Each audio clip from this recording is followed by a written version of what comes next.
Welcome to another episode of Drawing Science Club. I'm your host, Nita. Today, we're going to be making apple seed slime. Here's my baby sister. She's playing over here. Here's what you need. This is liquid watercolor. This is glitter, whatever color you need. And this, you need seeds. They're full. You need to cut them out from the seeds. You need clear glue. You need a jar, laundry detergent, and also this. Let's get to it. Put a half of a cup of glue in your jar.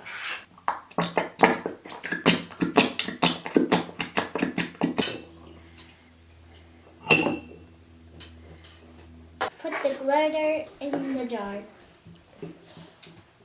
And then you put in your apple seeds.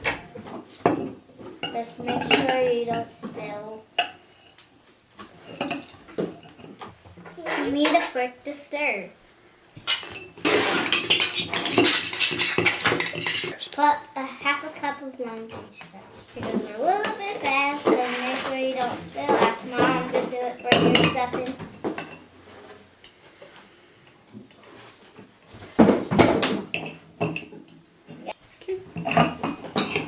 And then you keep mixing until it turns into slime.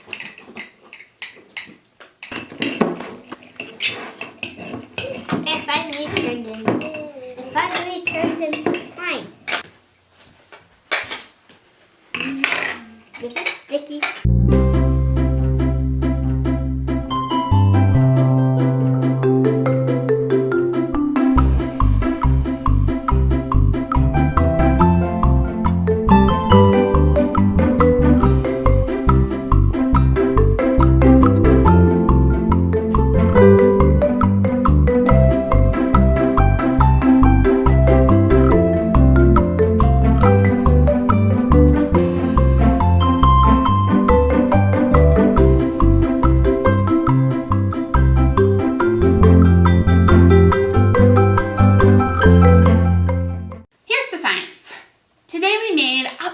Slime using real apples.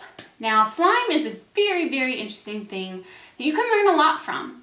Slime is what's known as a non-Newtonian fluid, which means that under certain pressures and conditions it acts like a solid, and then other conditions it acts like a liquid. So when you stretch out slime and you let it ooze, it kind of acts like a liquid, but then if you press it really hard and you pull it really fast, it breaks apart and acts like a solid. So slime is a very interesting way of exploring what a non-Newtonian fluid is. Now, the way that slime forms is through the polymer chains of the molecules that connect the glue, which is a form of plastic, with the starch. The glue is made up of these long strands of molecules that, when combined with the slime, link up to create chain links in the molecules. The starch combines with the molecules from the glue and helps make it a stronger bond. This makes it stretchier and also gives it its solid-like properties under certain conditions. You can make slime that looks like anything, but since it's September and September is the month of apples, I decided to make it apple themed by putting the real apple seeds in there. Apple seeds are a lot of fun because it's so interesting to think about the potential of an apple seed and what it could represent. It can represent trees that grow for hundreds of years, produce thousands and thousands of new apples, and potentially even more apple trees. It's pretty fascinating to think about how one little apple seed can impact the future in the world so much. If you don't want to cut open a bunch of apples and get the seeds out, you can make it without the apple seeds, but it's still fun to have them in there. If you have any questions about this experiment, leave a comment in the members area and I'll get back to you. That's it for today. See you next time.